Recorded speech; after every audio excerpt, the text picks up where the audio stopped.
Hi guys, and welcome back. Today I want to talk about Lillie's Pokémon coming out in Journey to Keta. Right now, there are not that many Pokémon revealed for Lillie yet. Maybe there will be coming more, but of course this deck profile is all about Lillie's Clefairy EX with its ability Fairy Zone. The weakness of each of your opponent's dragon Pokémon in play is now Psychic. This Pokémon brings back fairy types. Okay, the type is gone, but it brings back the feeling that you're playing with fairy because your opponent's dragon Pokémon are now weak to Psychic. And then of course the Full Moon Rondo attack for a Psychic and a colorless energy, it does 20 damage, plus this attack does 20 more damage for each benched Pokemon, both yours and your opponent's. So we want to be filling up the bench, and we are doing so with 3 Natus and 3 Zatus.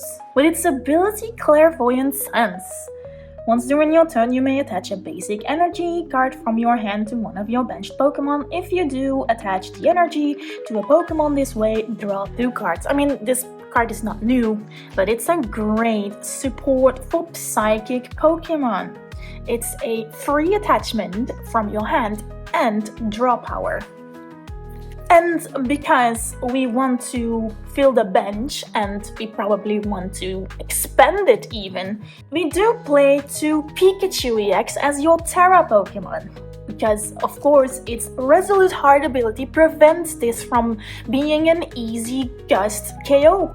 And because we play a Terra Pokemon, we are going to team up Lillie's Clefairy EX with a secondary attacker. And in this case, it's going to be a Azumarill.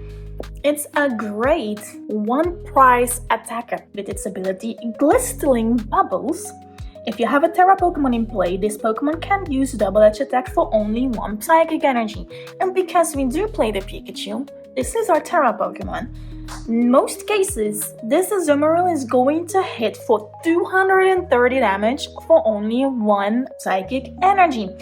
And not to forget that Lillie's Clefairy's Fairy Zone will also apply for this Azumarill. So this Azumarill also becomes a Dragon Slayer. For early setup, there is one Klefki in the deck with Mischievous Lock.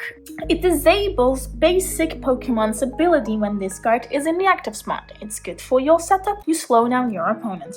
And then of course, one Pheasantipity, because Pheasantipity doesn't need an introduction. Alright, for supporters, we are playing for Arven, because this deck is full of tool cards and of course items as well, so we want to be searching them. And then 3 Ionos, 2 Boss's Order, and 1 Cypher Maniac's Code Breaking, because you do draw 2 cards with Zatu, and with this card you can stack those 2 cards. You can get whatever you want out of your deck, put them on top, and you draw them with Zatu. The items! First of all, 4 Buddy Buddy Puffins, because your setup Pokemon are small. Your Natu has 50 HP.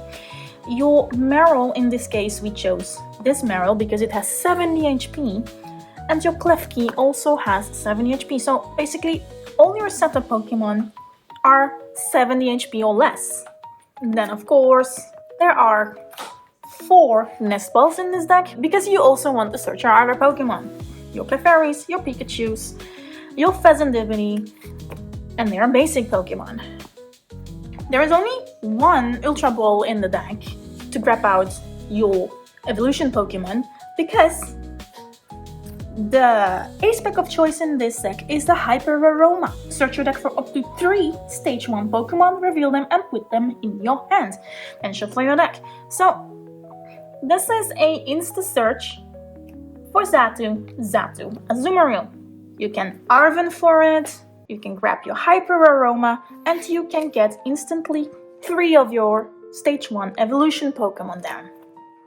And there is 3 Earthen Vessel in the deck to search your energies, 2 Night Stretcher for recycling, and 1 Counter Catcher.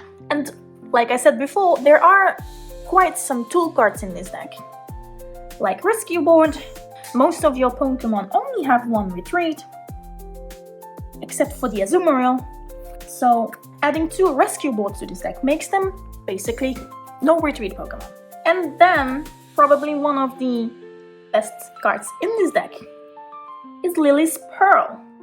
If the Lillie's Pokemon this card is attached to is knocked out by damage from an attack from your opponent's Pokemon, that player takes 1 fewer prize card. So you, of course, want to attach it to your Lillie's Clefairy EX, and it becomes a single prize hitter Pokemon, because when your opponent knocks out Lillie's Clefairy EX, they will only take 1 prize card.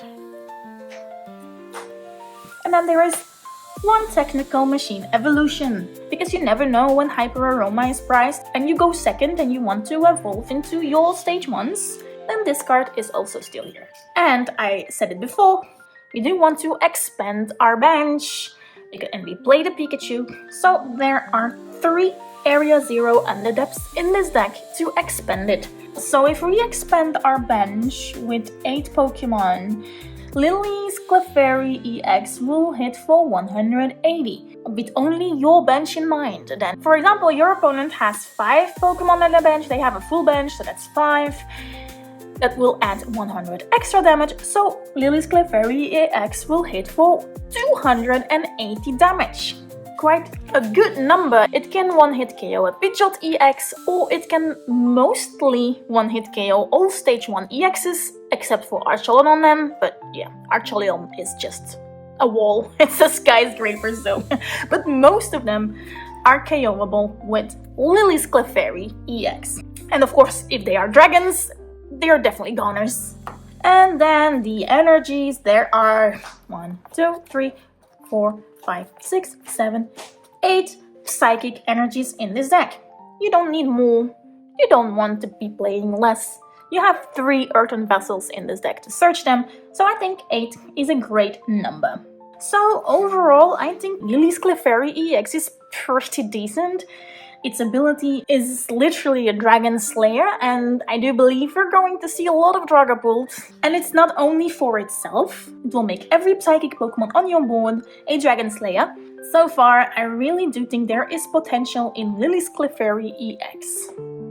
So thank you all for watching, take care, and I hope to see you all in the next one. Bye bye!